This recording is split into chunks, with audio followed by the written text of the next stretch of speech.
Efésios 2, versículo 10. Pois somos feitura dele, criados em Cristo Jesus para boas obras, as quais Deus de antemão preparou para que andássemos nelas. Há versículos que funcionam como janelas. Abrem uma visão ampla daquilo que Deus está fazendo em nossa vida. Efésios 2:10 é uma dessas janelas. Ele resume identidade, propósito e direção espiritual em poucas palavras. Ele nos lembra de onde viemos, quem somos e para onde devemos caminhar. Com um tom profundamente teológico e, ao mesmo tempo, pastoral, este versículo nos convida a entender o que significa ser obra de Deus e como viver de maneira alinhada ao seu propósito. A palavra feitura, no grego poiema, descreve algo cuidadosamente trabalhado, uma obra de arte, um projeto deliberado. Não somos produtos do acaso, nem resultado de mero esforço humano. Somos o resultado da ação criativa de Deus.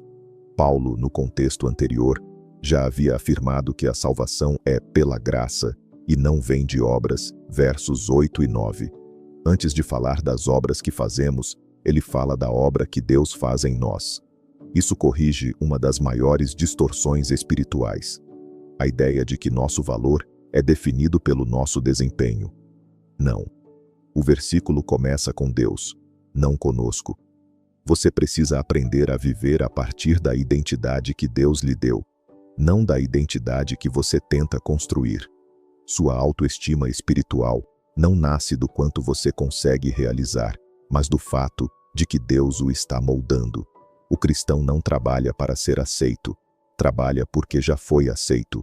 Ser criado em Cristo Jesus remete à nova vida inaugurada pelo Evangelho. Assim como Deus trouxe ordem ao caos na criação do mundo, Ele traz nova vida ao caos do coração humano através de Cristo. Isso significa que as boas obras não são tentativas de nos salvar, mas frutos naturais de uma nova natureza. Você não força um fruto a nascer numa árvore viva. Ele nasce porque há vida. A vida em Cristo gera transformação. Se você tem lutado com pecados persistentes, hábitos antigos ou sentimentos de insuficiência, lembre-se de que vida espiritual não é reforma moral, é nova criação. Você precisa cooperar com o Espírito, mas Ele é quem gera o novo em você. Pare de tentar viver a nova vida com as ferramentas da antiga. Conecte-se mais intensamente com Cristo, pela palavra, pela oração, pela comunhão. A transformação começa na raiz, não no fruto. Depois de afirmar que a salvação não vem das obras, Paulo nos mostra que a salvação nos conduz às obras. Isso impede dois extremos: o moralismo, que tenta ganhar o favor de Deus por desempenho, a apatia espiritual, que pensa que a graça elimina a responsabilidade. Graça não é passividade, é capacitação. Deus nos salvou para que fôssemos instrumentos vivos de seu caráter no mundo.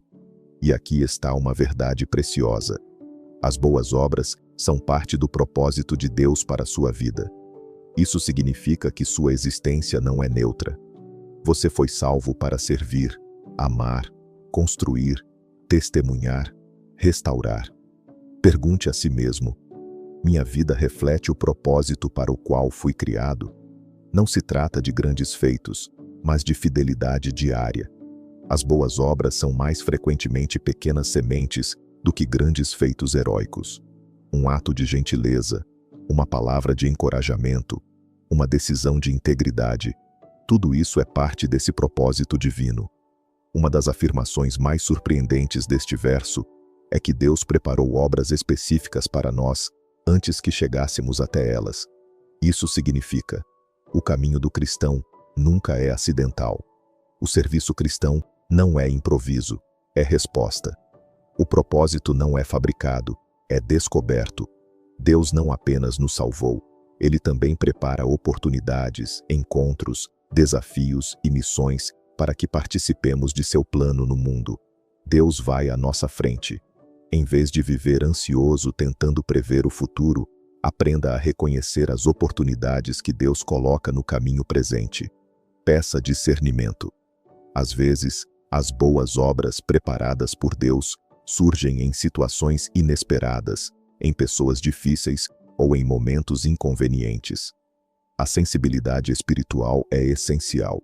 Você precisa estar disponível para o que Deus está orquestrando.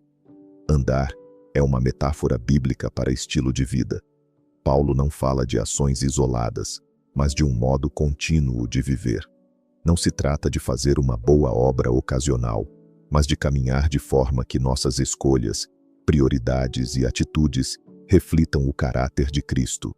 Boas obras não são algo que fazemos quando sobra tempo, são o caminho pelo qual andamos. Elas moldam nossa agenda, relacionamentos, decisões e valores. Faça uma avaliação sincera. Seu modo de viver permite que as boas obras floresçam?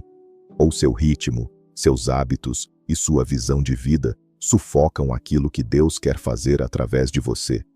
Às vezes não é falta de oportunidade, mas falta de espaço. Ajuste seu ritmo. Planeje intencionalmente viver o bem. Coloque sua vida no fluxo de tudo aquilo que Deus já preparou. Efésios 2:10 nos revela um equilíbrio perfeito: identidade em Deus, transformação em Cristo, propósito no mundo e direção pelo Espírito. Nós somos obra-prima de Deus, não para sermos admirados, mas para sermos instrumentos vivos de sua graça. A pergunta fundamental deste capítulo é simples, mas profunda. Você está vivendo como alguém criado para boas obras ou como alguém que ainda tenta provar seu valor? Lembre-se, Deus o fez. Cristo o recriou. O Espírito o conduz. As obras já estão preparadas. Seu chamado é apenas caminhar nesse caminho. E quando você vive assim, sua vida deixa de ser uma tentativa e passa a ser um testemunho, uma prova viva do que Deus pode fazer através de alguém moldado pela graça.